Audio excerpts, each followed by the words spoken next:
Assalamualaikum warahmatullahi wabarakatuh.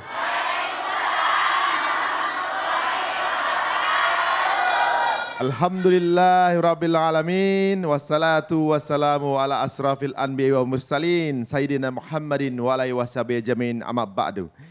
Alhamdulillah saya Ari Untung berada di sini di tengah-tengah tentunya juga majelis taklim Al Barkah. Tentunya juga yang diisi oleh para kakak-kakak kita yang cantik-cantik semuanya di acara kesayangan kita, Cahaya Hati Indonesia. Masya Allah luar biasa, ini saya melihat ahli-ahli surga semua ini. Amin. Masya Allah, semuanya mayoritas gadis-gadis. Masya Allah, kalau kita syutingnya ketika proklamasi kemerdekaan. Iya.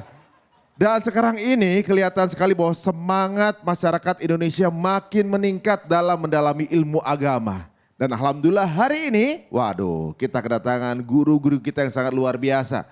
Ada guru kita, ini langsung dari Bandung, Ustadz Erik Yusuf. Assalamualaikum Ustadz. Waalaikumsalam warahmatullahi wabarakatuh. Masya Allah, sudah siap tentunya dengan ilmu yang akan dideliver ke masyarakat semuanya di sini. Dan juga dari namanya kita akan tahu bahwa beliau ini mungkin dari Jawa Tengah, Ustadz Ihsan Hasibuan. Assalamualaikum Ustadz. Waalaikumsalam warahmatullahi wabarakatuh. Iya, marganya kelihatannya dari Jawa Tengah ya, itu Medan saja. Wah, yang berikut ini guru kita yang selalu kalau setiap orang tua mendoakan anaknya ingin seperti beliau ya. Karena ingin anak yang soleh. Maka guru kita yang berikutnya adalah Kiai Muhammad Soleh. Assalamualaikum Ustaz. Waalaikumsalam warahmatullahi wabarakatuh. Waduh Masya Allah. Boleh tahu Kiai sekarang ini putranya ada berapa Kiai? Baru 6. Baru 6, Masya Allah ya. Jadi istri beliau mendoakan ingin punya anak soleh, dapat anak Pak Soleh ya. Baik, sebelum kita mulai bagaimana nasihat guru-guru kita, ada beberapa topik yang akan kita utarakan hari ini. Tapi sebelum kita akan ingatkan semuanya juga bahwa di acara ini kita bisa belajar baca Quran dengan cara yang menyenangkan, yaitu acara Ngaji Yuk bersama Ustadz Munawir Ngacir. Udah siap ibu-ibu semua? Siap. Nah yang pertama ada sebuah video yang cukup viral di kalangan masyarakat. Bagaimana seorang pemuda memakan sesuatu yang tidak semestinya. Apakah yang dimaksud? Langsung saja kita akan saksikan video berikut ini.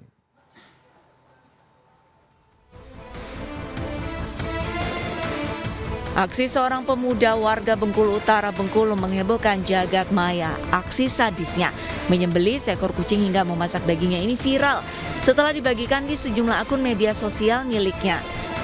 Bahkan terlihat juga 3 ekor anak kucing yang mati yang diduga merupakan anak kucing yang masih dalam kandungan.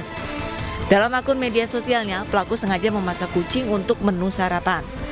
Lantaran aksi tak wajar ini, sejumlah komunitas pecinta kucing dari seluruh Indonesia melaporkannya ke polisi untuk ditindaklanjuti.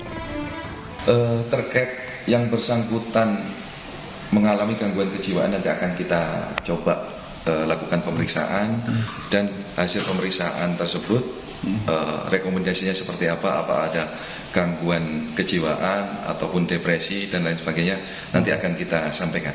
Oke, kasus seperti ini kan tidak mesti harus ada laporan, bisa langsung melakukan lidik seperti itu ya sebenarnya. Nanti kita dalami lebih lanjut ya terkait masalah ini, apabila nanti terbukti secara prosedur akan kita informasikan lebih lanjut. Nunggu daging masak rebus baru digoreng. Santai. Jika tidak terbukti alami gangguan kejiwaan, pelaku akan ditindaklanjuti sesuai dengan hukum yang berlaku. Namun jika sebaliknya, pelaku harus segera mendapatkan penanganan serius. Rencananya hari ini komunitas pecinta kucing akan datang ke Polres Bengkulu Utara untuk membuat laporan. Dari Bengkulu Utara, Bengkulu, Ismail Yugo, Ainis melaporkan. Ya, itu videonya sangat luar biasa viral ya, bagaimana seseorang itu merebus kucing. Ibu di sini udah ada yang pernah makan kucing, Bu? Kucing direbus? Kalau dipanggang? Pulang bus juga ya? Nggak boleh juga emang nggak boleh direbus, bangun juga nggak boleh. Nah sekarang kita akan tanya guru-guru kita yang ada di sini. Sebenarnya bagaimana sih ini hukumnya gitu ya? Allah sudah menciptakan makhluk-makhluk di dunia ini mana yang semestinya kita makan dengan halal. Baiklah yang pertama kita akan mendengarkan nasihat dari guru kita Ustadz Erik Yusuf mengenai video barusan. Tafadhol Ustadz. Baik. Bismillah, salatu wassalamu rasulillah wa ala alihi wa sahbihi wa wala wa ba'du. Salam yang terbaik, salam para malaikat kepada para calon penghuni surga semuanya. Assalamualaikum warahmatullahi wabarakatuh. Waalaikumsalam warahmatullahi wabarakatuh. Izin ini kiai ya, masyaih semuanya. Itu karenanya ya saya lihat lihatnya aja kita ini udah ada rasa jijik gitu ya dalam hati kita ini. Na'udzubillahi min dzalik. Kita ini alhamdulillah agama Islam ini dituntun ya. Allah menegaskan fakullu mimma razaqakumullahu halalan thayyiban. Nah, itu udah jelas. Jadi makanlah ya makanan yang diberikan rezekinya dari Allah yang yang ikut aturan Allah halalan thayyiban. Nah, kalau kita lihat mana yang halal, mana yang thayyib gitu ya. Nah ini jelas sekali kalau yang namanya yang halal itu tuntunannya udah tuntunan wahyu. Yang halal, tuntunan wahyu. Jadi kalau kita lihat makanan-makanan apa aja sih yang dihalalkan gitu ya. Nanti didetailkan karena kita bagi-bagi nih yang jelasinnya 3 orang. Tapi saya ingin tegaskan mana yang halal itu tuntunan dari Allah ya yang dijelaskan oleh Rasulullah SAW bahwa kita nggak boleh makan yang mana. Makan makanan hewan yang bertaring misalnya ya, itu kan nggak boleh gitu. Kemudian makan bangkai nggak boleh. Kemudian makan segala sesuatu yang hidup di 2 alam misalnya itu nggak boleh misalnya. Banyak sekali tuntunan-tuntunannya. Nah itu urusan-urusan halal. Ada urusan thayyib. Thayyib ini sesuatu yang yang mubah, yang boleh. Tetapi kemudian mungkin pengolahannya tidak thayyib. Misalnya nih, kalau yang namanya ayam, ini ibu-ibu, kakak-kakak, teteh semuanya. Ayam halal apa enggak? Yang benar, yakin? Betul yakin? Belum tentu. Ada ayam kampus Ustaz. Ayam kampus. Belum tentu halal. Kenapa? Karena bagaimana cara pertama menyembelihnya, itulah ada yang namanya syariat, ya. Kalau binatang yang halal pun, yang mubah pun, kalau disembelih tanpa yang namanya nama Allah disebutkan Bismillahirrahmanirrahim, apakah halal? Enggak bisa halal, jadi haram, betul nggak?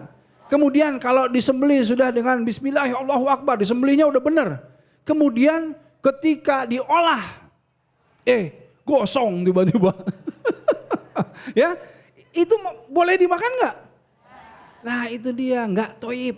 Ya, jadi ada halalan, ada thayyiban. Nah apalagi kalau masalah kucing. Waduh, kucing itu kesayangan Rasulullah SAW. Siapa kucing kesayangan? Adik-adik, siapa kucing kesayangan Rasulullah? Ya betul, namanya bukan namanya Rasul. Nama kucingnya. Namanya? Irwan, bukannya Irwan, bukan nama kamu, nama kucingnya. Nama kucingnya. Siapa yang tahu? Oke, Muheza. Allah Akbar. Ya, nah kurang lebih seperti itu. Siap? Jangan makan kucing kita ya. Tapi kita harus sayangi kucing. Insya Allah. Masya Allah itu ya. Langsung saklek jawabannya gitu. Ibu-ibu tahu kalau ayam tahu. Ayam apa Bu yang paling banyak pada saat lebaran? Hah? Ayam opor? Salah Bu. Ayam sorry. Saling memaafkan ya. Berikutnya kita akan dengar nasihat dari guru kita Ustadz Ihsan Hasibuan tanggapan mengenai video barusan. Pada Ustadz, fadhal kami persilakan. Assalamualaikum warahmatullahi wabarakatuh. Waalaikumsalam warahmatullahi wabarakatuh. Bismillah, alhamdulillah, wa syukurillah, wassalatu wassalamu ala rasulillah, sayyidina wa maulana Muhammad sallallahu alaihi wasallam. Ibu-ibu dan bapak-bapak yang soleh-solehah dan juga adik-adik semuanya. Dalam Islam yang halal itu sudah jelas. Yang haram juga sudah jelas. Rasulullah sallallahu alaihi wasallam menjelaskan dalam sebuah hadis, al halalu bayyin wal haram bayyin. Yang halal jelas, yang haram juga sudah jelas. Ada kalanya Allah Subhanahu wa taala menjelaskan dalam Al-Qur'an itu kehalalan sesuatu secara umum. Ada juga yang dirincikan. Kalau contoh yang dirincikan seperti halnya dalam firman Allah Subhanahu wa taala, "Hurrimat 'alaikumul maitatu wad-damu wa lahmul khinzir." Bahwa diharamkan kepada kalian bangkai. Tadi sudah dijelaskan oleh Ustadz kita, harus disembelih. Jadi kalau ayam tadi, kalau nggak disembelih, halal nggak? Halal. Ayam nggak disembelih, haram. Nah, tapi kalau udah disembelih, yakin? Benar. Kalau nyembelihnya bukan atas nama Allah gimana? Harus dengan nama Allah seperti yang Ustadz sebutkan tadi. Nah, itu masalah bangkai tidak boleh dimakan. Kemudian darah nggak boleh. Ada juga hewan najis mughallazah yaitu babi, itu juga nggak boleh dimakan, haram. Tapi lalu bagaimana dengan kucing? Nah, kalau kita cari bolak-balik dalam Al-Quran, hukum makan kucing itu nggak ada. Tetapi ada secara umum dijelaskan oleh Rasulullah Shallallahu Alaihi Wasallam yang mengisyaratkan keharaman daripada kucing ini, yaitu sabda Rasulullah Shallallahu Alaihi Wasallam, "Kullu dzinabim minas siba' fahuwa haram." Semua binatang yang bertaring itu hukumnya haram. Nih, kucing ada taringnya enggak? Ada. Pernah lihat? Pernah cek? Alhamdulillah. Kucing ompong. Kalau kucing ompong gimana kata Ustadz kita? Geli. Kucing ompong gimana tuh? Gak ada taringnya. Berarti kalau anaknya gimana? Tetap haram. Karena belum ada. Suatu saat dia nanti akan punya taring. Apalagi binatang yang nggak punya taring. Yang punya taring. Hah? Macan. Boleh dimakan? Enggak. Makanya dari hadis ini kita dilarang untuk makan kucing. Paham semuanya ya? Oke, baik. Barangkali itu saja penjelasan terkait dengan hukum ini. Selanjutnya masih ada ustadz kita, kiai kita yang akan menjelaskan lebih rinci. Masya Allah. Jelas ya ibu-ibu semua ya. Ada binatang yang bertaring, ada juga yang udah jelas-jelas haramnya tadi. Babi ya, babi termasuk salah satunya. Temen saya pernah lihat ada orang muslim makan babi di salah satu kota di Indonesia. Kok babi dimakan? Babi udah halal, kenapa? Babi udah sunat. Oh gitu. Tetap haram, oke. Nah, berikutnya kita akan tanya guru kita, Kiai Muhammad Soleh mengenai hal ini. Tapi ada sedikit tambahan pertanyaan nih Kiai. Bagaimana kalau ternyata di tempat tersebut udah gak ada makanan yang lain? Yang ada tinggal kucing yang imut itu, gitu. Imut, gemuk gitu. Udah tinggal itu doang bahan makanan gitu. Boleh gak tuh Kiai? Bismillahirrahmanirrahim. Assalamualaikum warahmatullahi wabarakatuh. Waalaikumsalam warahmatullahi wabarakatuh. Alhamdulillah wassalatu wassalamu ala rasulillah amma ba'd. Ibu-ibu, bapak-bapak, semua saudara yang saya hormati rahimakumullah. Sudah banyak kita dapat penjelasan dari guru-guru kita, dari Ustadz Erik, dari Ustadz Ihsan. Sedikit saya menambahkan. Yang pertama, bahwa semua makhluk yang Allah ciptakan untuk manusia. Hanya saja fungsi yang berbeda. Ada yang untuk dimakan, ada yang untuk menjaga kebun, ya, ada yang untuk hiasan. Semua ada fungsinya. Yang berikutnya, ketika kita berbicara tentang hukum halal dan haram, maka Rasulullah SAW menjelaskan al-halalu ma ahallallahu fi kitabih wal haramu ma harramallahu fi kitabih wa ma bainahuma umurun mushtabihat la ya'lamuhunna katsirun minan nas. Apa arti dan maksudnya? Al-halalu ma ahallallahu fi kitabih. Sesuatu yang halal adalah yang Allah halalkan dalam kitabnya. Ya. Wal haramu ma harramallahu fi kitabi. Sesuatu yang haram juga yang Allah haramkan dalam kitabnya. Wa ma bainahuma umurun mushtabihat. Antara halal dan haram adalah perkara-perkara yang syubhat. Perkara apa? Perkara apa, Bu? Syubhat. La ya'lamuhunna katsirun minan nas. Banyak orang yang enggak tahu masalah ini.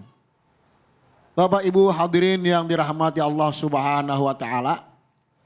Bu? Bu? Ikan tongkol halal atau haram? Ikan tongkol.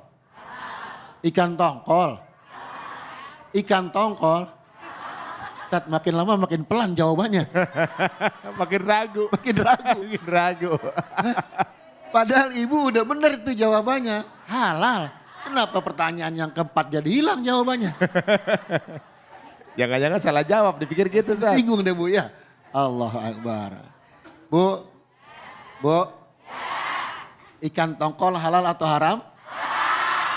Haram kalau Bapak mencuri. Oh iya benar. Betul. Jadi masalah kucing sudah jelas haramnya.